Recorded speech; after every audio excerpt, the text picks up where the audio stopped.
Larry Gets Lost in Chicago. Illustrated by John Skuse, written by Michael Mullen and John Skuse.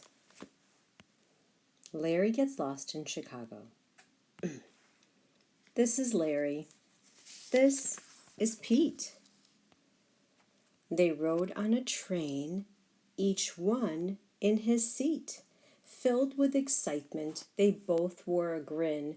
A new city adventure was about to begin. Mom and Dad led the way from the big, busy station to a water taxi waiting at a river location. Commuter trains. Chicago is one of the largest hubs of passenger train service in the nation. 8 rail lines bring people to Chicago's 4 downtown stations. Water taxi. Both tourists and commuters travel the Chicago River by water taxi from Union Station to Michigan Avenue with stops in between at Madison and Clark Street. Through the heart of the city, a river flowed. The water taxi made it seem like a regular road. Under several bridges, Pete and Larry passed. With no red lights, they traveled quite fast. Chicago River. In 1900, engineers actually reversed the direction of the Chicago River to help clean up the pollution. It used to flow into Lake Michigan. Now it flows from it. The family walked for what seemed like a mile. So many shopping bags, so much style.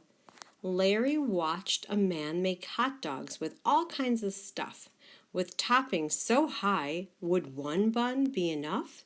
Mustard and relish on every one, tomatoes, peppers, and a seeded bun. Celery salt, but no ketchup, was the final touch. Larry was sure Pete couldn't eat that much. Magnificent Mile. This part of Chicago Avenue has luxury stores and some of the city's most famous buildings. Navy Pier. Built between 1914 and 1916, this is Chicago's most popular tourist attraction. It has a giant Ferris wheel, a carousel, and the Chicago Shakespeare Theater. And he is eating a Chicago-style hot dog. But eat it he did, and Larry's hunger remained. Larry knew not to beg. That was how he was trained. He tried to forget his tummy frustration as the family arrived at a railway station. Larry led them all up. They climbed stair after stair. In this part of town, trains are up in the air. On the platform they waited a minute or two when one of those hot dogs came into view. Larry pounced on it, happy to finally eat. But in the time that it took, the L, which is short for elevated train, has more than 100 miles of track connecting the downtown Chicago loop with the suburbs in all directions. But in the time that it took, he had lost his friend Pete. He tried to make a quick reconnection, but the train he jumped on went the other direction. He was soon happy to get out, being packed in so tight. Something big was happening at this round building site. Could one of these people in bright blue caps tell him where he can go to find Pete, perhaps? Wrigley Field, North Side. The home of the Chicago Cubs since 1916 is known for its ivy-colored outfield walls. It is named after William Wrigley, Jr., a former Cubs owner and founder of the William Wrigley Jr. Company, famous for its chewing gum. South. Pete, Mom, and Dad rode their southbound train past a different stadium with a different name. U.S. Cellular Field, formerly known as Comiskey Park. This is the home of the 2005 World Series champion Chicago White Sox. And actually, this book is a little outdated because now it is not called the U.S. Cellular Field. It is called Guaranteed Rate Field. But we like to call it Sox Field. They saw trains that were big and planes that were small, but their search for Larry turned out nothing at all. They're at the Museum of Science and Industry. The museum features real trains, planes, jets, a coal mine, and a German submarine. Pete saw a statue of a guy walking on air. Larry loved to play ball, but the pup wasn't there. Larry stood by a lion who lived in a zoo, thinking, thank goodness there's glass between me and Big U. Larry is standing in Lincoln Park Zoo. The zoo opened in 1868 with only a pair of swans. Now it has more than 1,000 animals and it is always free to visit. And Pete is standing by the United Center, the home of the NBA's Chicago Bulls and the NHL's Chicago Blackhawks. And that's a statue of Michael Jordan, number 23. He found a lakeshore line and ran on the sand. There were boats in the water and one on the land. He continued his search from way up high.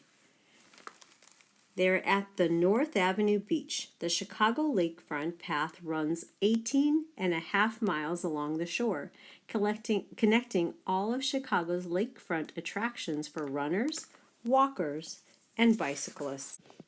But he could not see his friend from his place in the sky. In that very same minute of that very same hour, Pete was also up high, but in a different tower. So Larry was at Willis Tower, formerly known as the Sears Tower. This 110-story skyscraper is the tallest building in the United States. Well, it used to be the tallest building, but it is still the tallest building in Chicago. It has an all-glass observation platform on the 103rd floor called the Ledge. And Pete is at the John Hancock Center, the fourth tallest building in Chicago. It stands 100 stories and is one of the most recognized buildings in the world. And in between is Trump International Hotel and Tower, which is 92 stories. It's the second tallest building in the United States.